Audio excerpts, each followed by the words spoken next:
In my second chance at life, the first thing I did was rip apart my acceptance letter to top city university. I also firmly rejected two hopeful guys, Leo and Sam, when they confessed their feelings.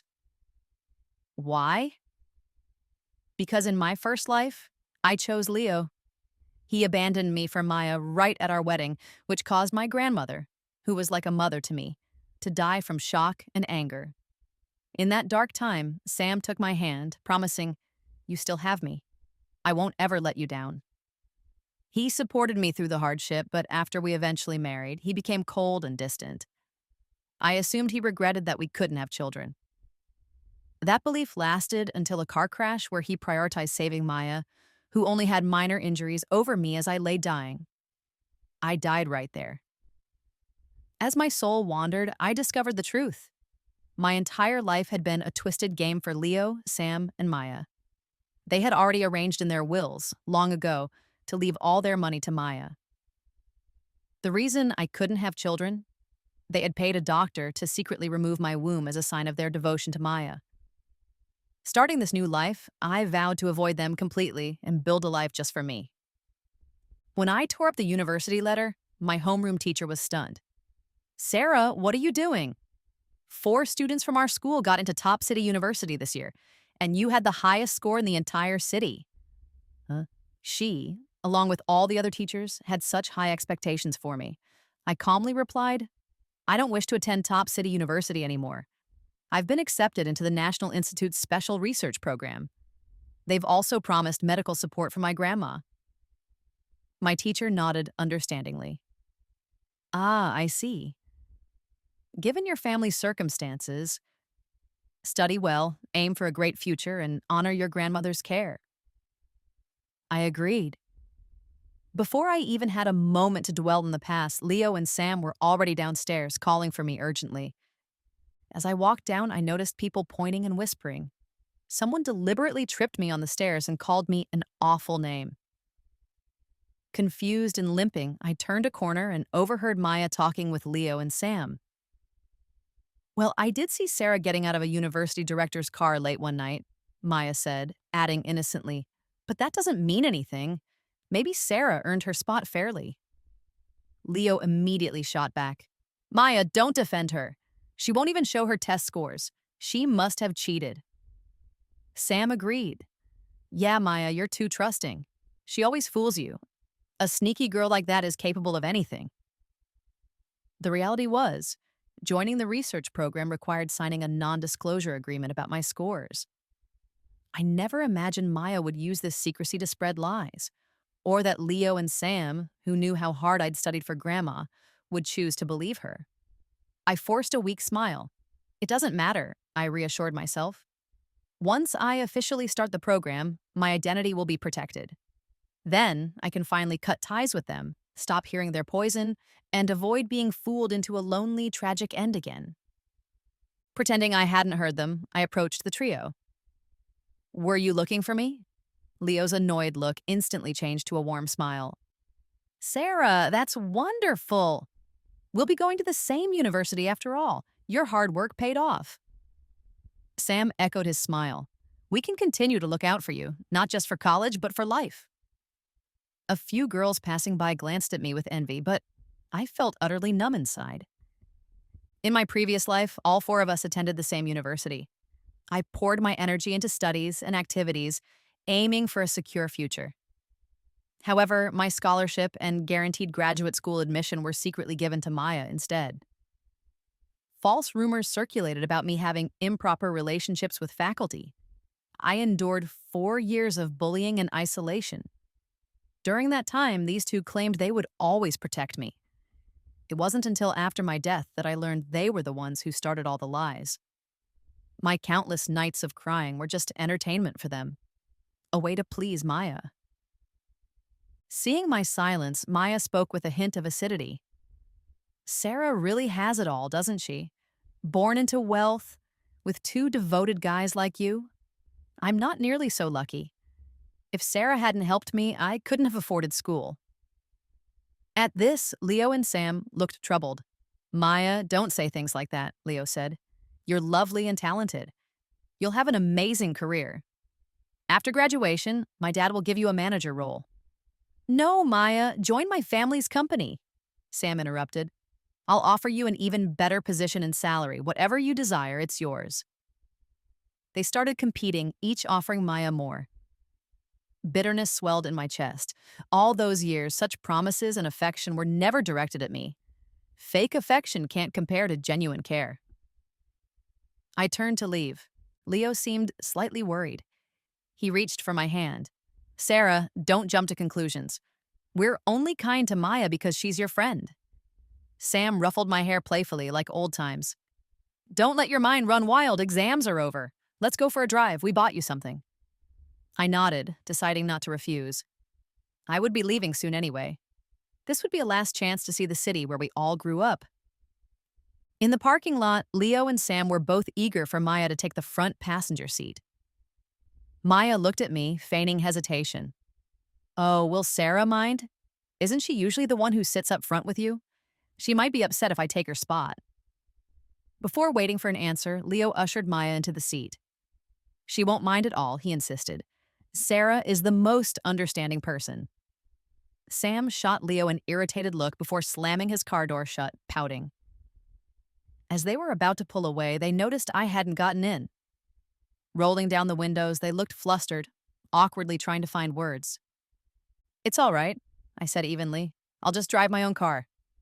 They both visibly relaxed upon hearing that, though my calm demeanor seemed to confuse them. I rolled up my window, shutting out their inevitable excuses. As I drove, the familiar streets brought back a wave of sharp memories. The three of us had been inseparable growing up. Both their wealthy families had hoped I would marry one of their sons. But after my parents died in an accident, the large Miller family enterprise was left vulnerable, with just me and my aging grandma trying to keep things afloat against circling opportunists. I buried myself in studies, hoping to take over the family responsibilities quickly. Maya, contrastingly, came from poverty and wasn't well liked. Learning she was also an orphan, I sympathized, befriended her, paid her school fees, and encouraged her through tough times. I never dreamed she would perceive my kindness as mere charity, grow envious of my life, and scheme to steal Leo and Sam, ultimately joining forces with them to ruin me. Lost in these reflections, I arrived at our destination. My detached behavior clearly unsettled Leo and Sam. They rushed to open my door and take my bag. Sarah, look around, Leo exclaimed. It's the park we always came to as kids. Sam and I bought the whole place. It's going to be our private getaway, Sam added proudly. I had them plant your favorite yellow roses everywhere. By next year, it'll be an amazing field of flowers. We can come here anytime, drive, watch the stars. Their faces glowed with anticipation. I surveyed the land silently. It was indeed our childhood sanctuary, filled with memories.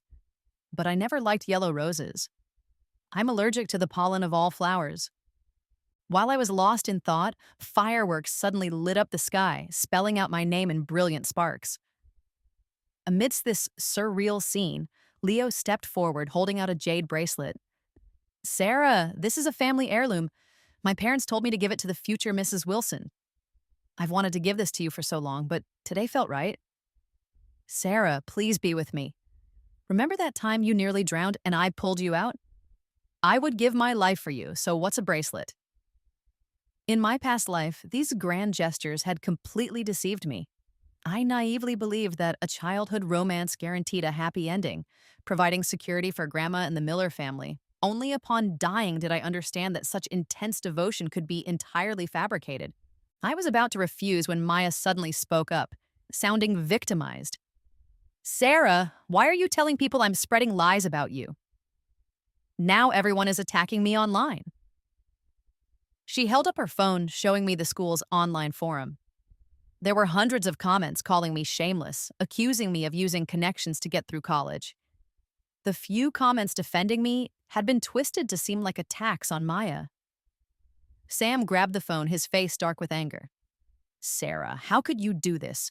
Ruin your own reputation if you must, but why attack Maya? Leo, though quieter, watched me with questioning eyes. I contained my anger. I didn't do it. You can investigate if you don't believe me. Neither listened. They were focused on consoling Maya. Maya, don't worry, Leo reassured her. I'll have my family's PR team clear this up. Let's go get some ice cream. That'll cheer you up. They escorted Maya away, not looking back even once. I inhaled deeply, watching the firework embers drift down. Compared to life and death, these petty hurts seemed insignificant. At least I was alive with a clean slate and a future ahead. Wanting to go home, I realized Sam still had my bag. I hurried after them. As I passed behind some bushes, I overheard Sam talking impatiently. Maya, darling, how much longer must we keep this charade going? I can't stand it. Who knows what diseases Sarah might have picked up with her reckless behavior. She can't even distinguish a real antique. It's no wonder older men easily fooled her. How can someone like that be fit to lead the Wilson family? Maya, the real bracelet belongs only on your wrist. Maya, feigning reluctance, replied, But Sarah has done wrong, yet she did help me in the past. How can I just abandon her? If you don't treat her kindly as I ask, I won't speak to you anymore. Hearing this, the two spoiled young men immediately started apologizing to Maya, eager to appease her, even if it meant degrading me further. A decade of friendship worthless against Maya's few calculated words. I forced back tears and turned away. Under the vast night sky, I walked the long way home, exhausted. By the time I arrived, my twisted ankle was significantly swollen. Grandma saw it immediately and brought ointment, her face etched with worry.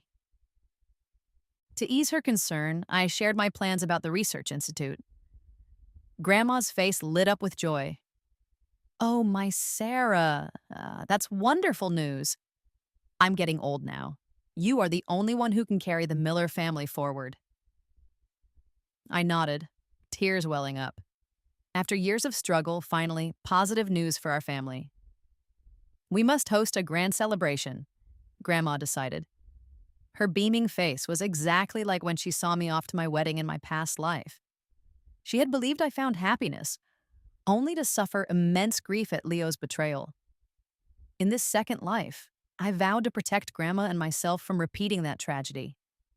Grandma wasn't young, so I took charge of organizing the celebration banquet. Learning about it, Leo and Sam came over, insisting on helping.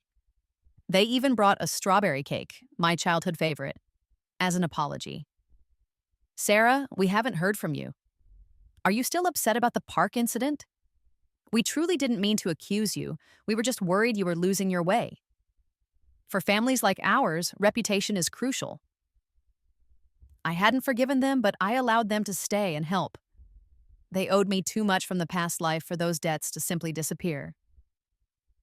This life, however, I just wanted to avoid them. After my parents' death, the Miller family's influence waned. My acceptance into the prestigious institute signaled a turnaround, proving the Miller line had successors and wasn't to be underestimated. That's why Grandma placed such importance on this banquet. She wanted to send a clear message. On the party day, the ballroom buzzed with important figures. Maya arrived escorted by Leo and Sam, dressed in a striking designer gown. She scanned the opulent setting, jealousy flickering in her eyes. Sarah certainly landed on her feet, she murmured, just loud enough for me to hear. But it doesn't matter how privileged or smart you are. I have my methods to make your life a living hell. No sooner had she spoken than the large projection screen flickered, displaying shocking photos. Faked images of me, seemingly naked with various men. Gasps rippled through the crowd. Isn't that the eldest Miller daughter? She seems quite experienced. So the rumors about her sleeping her way through college were true. The Miller family is finished if they let their daughter behave like a mistress. I had endured these whispers and stares twice before. Once on my wedding day when Leo chose Maya, leaving Grandma devastated and our family ridiculed, and once at my funeral when Sam proposed to Maya right there, making my entire existence seem like a farce. Remembering those moments, I glanced worriedly at Grandma. She was pale, breathing rapidly, her eyes fixed in horror on the screen. My Sarah would never... Seeing her distress, my heart clenched. I pleaded with the guests nearby. Please, help me get her to the hospital. But they recoiled, avoiding me as if I were contaminated. Finally, Leo and Sam pushed through the stunned crowd. Leo offered to drive while Sam and I supported Grandma out to the car. It's fortunate you arrived when you did. Any later, and it could have been critical, the doctor informed us. I thanked him profusely and stayed by Grandma's bedside. Later, I reviewed the banquet hall's security recordings. As I suspected, the footage clearly showed Maya interfering with the projection equipment. Every single photo was a digital fabrication. I secured the evidence, intending to go to the authorities, but Leo and Sam intercepted me. It was merely a prank, Sarah, Leo argued. Must you escalate this? Think about it. You could ruin Maya's future. I stood frozen for a second, then exploded. And what about me? My grandmother almost died. Does Maya even care? She's destroying me and the Miller family's name. Sam quickly stepped in front of Maya, shoving me back forcefully. Get a grip, Sarah. Your grandma is stable now, right? There's no smoke without fire. You must have done something questionable for these rumors to even start. His words were like daggers, but my heart felt too numb to bleed anymore. I tried to push past them, but Leo seized my wrist, his expression hard. Sarah, don't waste your time. Our families can ensure no lawyer will touch this case. When I didn't yield, he squeezed tighter. Remember, your grandmother is still vulnerable in the hospital. I could halt her medical care with one call. Right then, he started dialing a number on his phone. A wave of terror washed over me. No, stop. I was wrong, I whispered, collapsing to my knees, tears finally breaking free. I couldn't gamble with Grandma's life.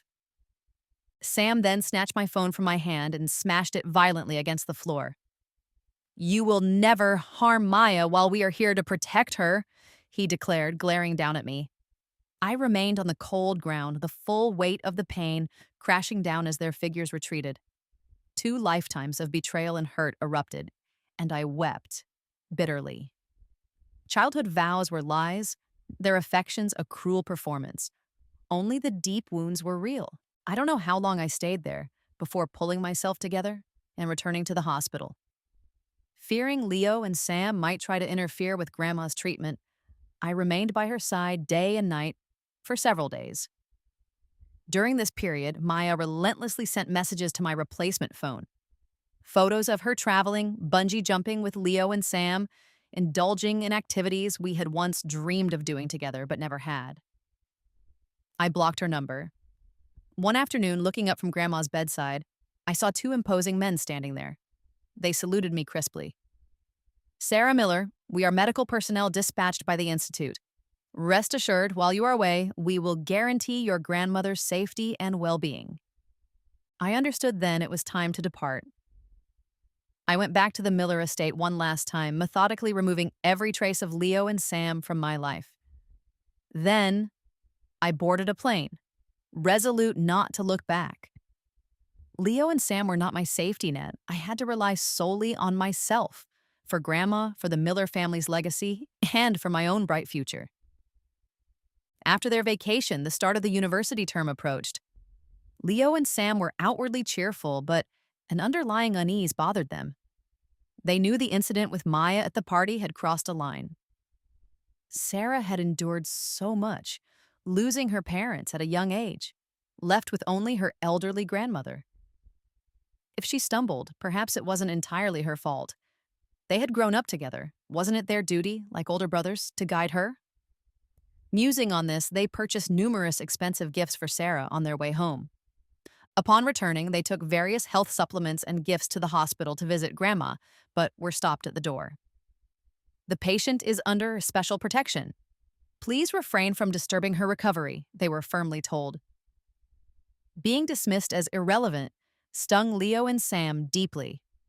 They had known Sarah their whole lives, practically family. How could they be shut out? Sam clenched his fists, ready to argue, but Leo, ever the calculating heir, stopped him, sensing the guards were not ordinary security. What about Sarah? Where is she? Leo demanded. Let her come out and tell us herself if we're really outsiders. The curt, 4-word reply was chilling. No comment available. They left, feeling disheartened and confused. Sam cursed under his breath. Sarah's attitude is becoming unbearable. Who taught her to act like this? Honestly, we spoiled her too much. Leo felt a growing sense of unease, a strange void opening inside him. Let's go check the old Miller house, he suggested. Arriving there, they found the large house completely dark and silent. A shiver ran down even Sam's spine. They vaulted the fence as they used to do as mischievous kids and crept inside, heading straight for Sarah's bedroom. It was utterly empty, save for a thin layer of dust. All her belongings were gone. What happened? Where did Sarah go? Leo murmured, finding it hard to grasp. Where are all the gifts I gave her? She used to treasure them. My presents are gone too. And all our photos, the travel journals, Sam added, bewildered. They exchanged uneasy glances. Where could she possibly have gone? The Miller family lost its influence years ago. Who would dare shelter her? Sam speculated angrily. She's likely hiding just to spite us. When we track her down, I'm going to give her a serious talking to. The Millers might be down, but she can't treat us like royalty. The two began frantically calling friends and contacts, asking about Sarah. They deployed their family's security details to scour the city. But by dawn, despite an exhaustive search, there was no trace of Sarah. All her identification and bank cards remained inactive. They couldn't get near Grandma, the only person likely to know her whereabouts. Sarah, the girl who had always been a constant presence in their lives, had vanished utterly as if into thin air. A profound sense of fear and loss enveloped both Leo and Sam. Even an invitation from Maya failed to lift their spirits. Where did Sarah go? They obsessed. Is she furious with us? Will she ever forgive us? The room stayed heavy with silence. The bright, intelligent girl they knew was truly gone. After a lengthy flight and subsequent drive, I finally reached my destination. The lead professor greeted me with enthusiasm. Ah, Sarah, we've been eagerly anticipating your arrival, our most promising candidate. We were genuinely dismayed to hear you'd initially chosen top city university. We couldn't bear to lose such talent. Thank you, Professor, I replied, bowing respectfully. I will work diligently and prove worthy of your confidence. The professor inquired why I had first opted for the other university. I hesitated. It was Leo and Sam's dream, I eventually admitted. We grew up together, inseparable. We made a pact to attend the same college, stay together always. Then, Maya entered the picture and I was pushed aside. Leo and Sam secured places through family influence. They even spent heavily to ensure Maya got in too. Yet, they turned around and smeared my name. I let out a bitter chuckle. I was young, naive, trusted the wrong individuals, took the wrong path. Now, with this second chance, I won't falter again. Life has granted me a reset, and I fully intend to seize it. The professor patted my shoulder, relieved. Excellent, truly excellent. I confess I worried if a young woman accustomed to privilege could endure the rigors here, but you seem resolute. The future is yours to shape. No hardship here could possibly compare to my past life, I reflected privately. At least now, Grandma is safe, and I haven't squandered my existence on two undeserving men. In the following days and weeks, I immersed myself completely in my studies. One day, leaving the laboratory, I was shocked to see Leo and Sam standing there. I rubbed my eyes, thinking exhaustion was playing tricks, but they distinctly called my name. A fellow researcher whispered, Sarah, be careful with those two wealthy types. Rumor has it they donated $20 million to the lab just for visiting privileges. Sam, overhearing, pulled me aside, annoyed. Can't you ever stay out of trouble? Always needing to be the center of attention. If you're that desperate for notice, just agree to marry me. I subtly motioned for my colleague to leave, aware that Sam's temper would only escalate the situation. Leo, maintaining some composure, regarded me with a complicated expression. Sarah, why did you leave without a single word? Why abruptly change your university choice? Why discard everything we gave you? Why did you abandon us? The barrage of questions made my head throb. I massaged my temples, irritated. Leo, What gives you the authority to interrogate me? What exactly are you to me? He stammered, I am. His hand hovered, unable to complete the sentence. In this lifetime, I had never accepted his confession, never fallen for him. To me, he was now insignificant. As for that faint childhood crush, it had been utterly extinguished by repeated betrayals. Even the perpetually proud Sam seemed humbled, lowering his usually arrogant gaze slightly. Sarah, what we did, that last time, was wrong. But you didn't have to be so utterly ruthless. Do you have any idea how desperately we searched for you? He explained that after my departure, their desperation drove them nearly mad. Ultimately, they had no recourse but to plead with my grandma to reveal my whereabouts. Grandma, ever kind-hearted and having watched them grow up, couldn't bear their distress and finally told them of my decision. I had chosen neither of them, but opted for an entirely new life. Thus, they tracked me down here, leveraging all their connections and sparing no expense, just for one more chance to see me. But their explanation left my heart unmoved. I retrieved my phone and played the audio recording from the day at the park, the conversation where they revealed their true feelings about me to Maya. Then, I looked at them both, my face devoid of expression. Stop pretending. The game is over. If you like Maya, then pursue her. Don't use my life as a pawn to fulfill your twisted notion of great love. I have my own life to lead, and I expect you not to interfere anymore. As soon as the words left my mouth, their previously confident expressions turned ashen. They opened their mouths, but no sound came out, only the damning recording echoing between us. Sam made a move towards my phone, but I stepped back sharply, fixing him with a glare. This is a high-security research center.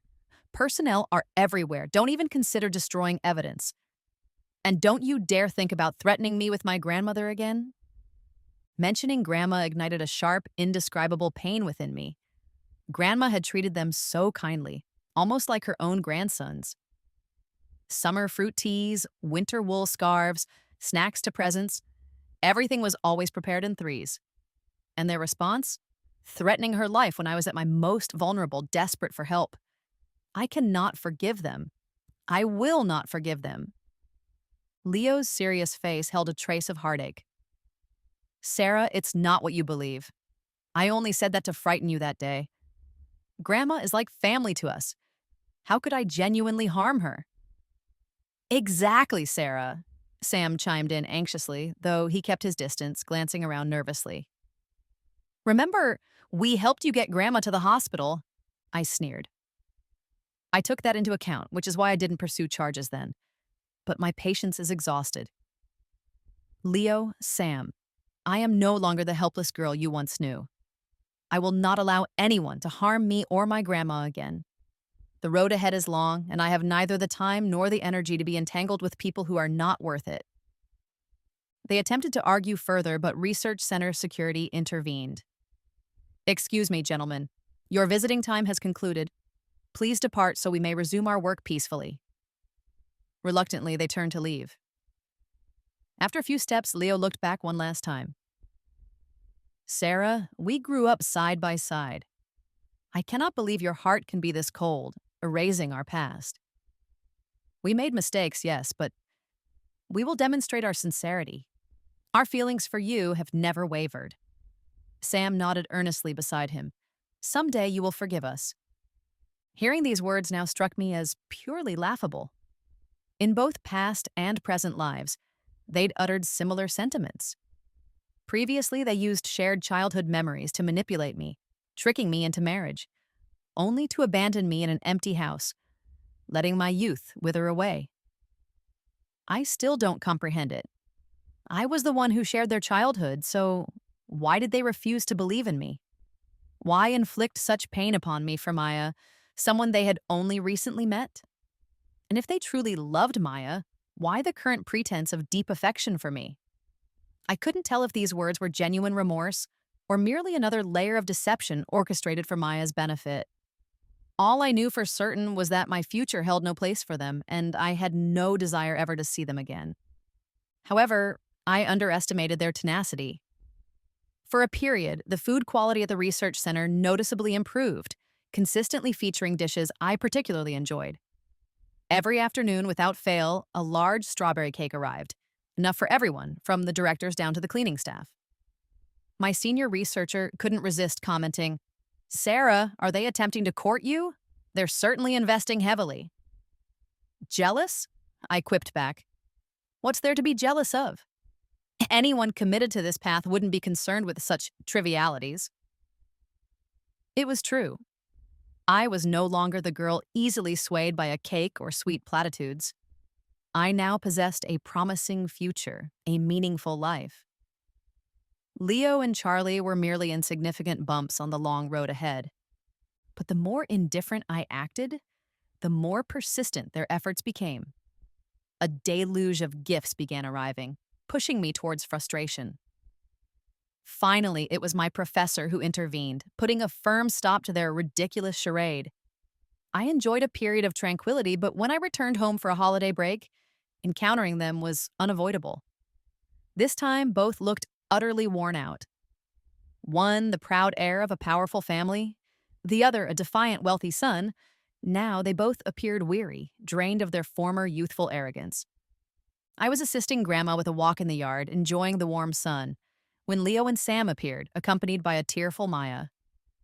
"Sarah, we must speak with you," Leo stated gravely.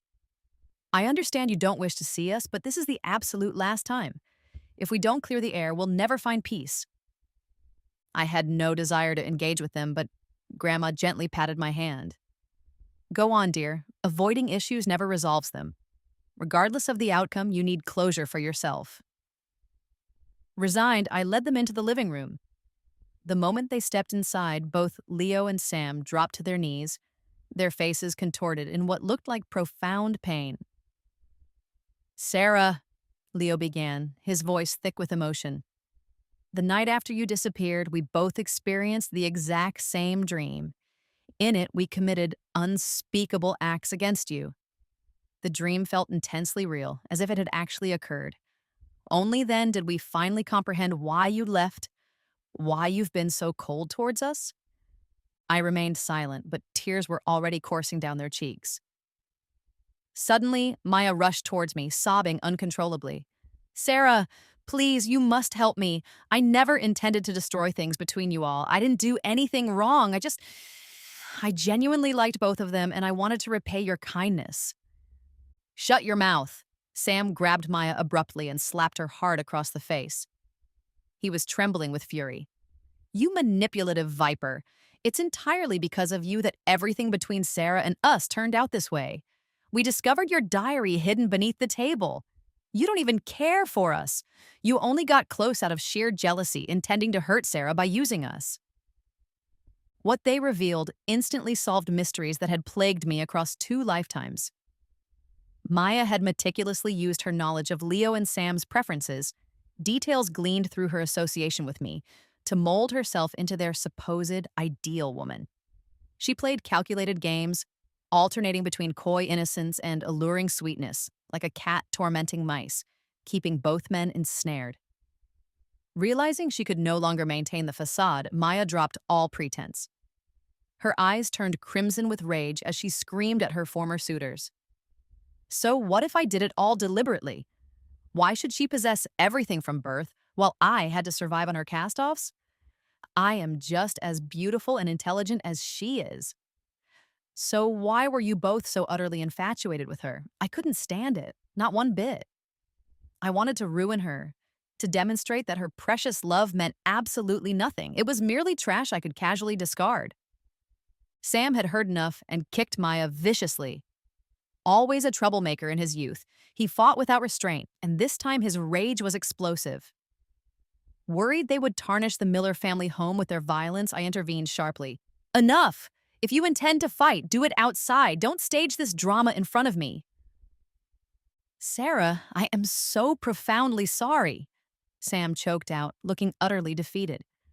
"I was too stupid, completely fooled by her lies, forgetting the history we shared, forgetting how incredible you truly are." They stared at me, broken, before dissolving into uncontrollable sobs. Ethan kept muttering incoherently, I never stopped caring about you. It's just, you were always so brilliant, so amazing. I doubted if I was ever good enough to win you over. So I lied to myself, believed those terrible things. They had thought their actions would drag me down, keep me bound to them indefinitely. But life unfolded differently than they planned. I struggled, found strength in the mire, grew wings, and flew far, far away. They had indeed written their wills, leaving everything to Maya. After the confrontation, Maya ended up hospitalized, her face permanently scarred, and she was expelled from university. Leo and Sam faced repercussions as well.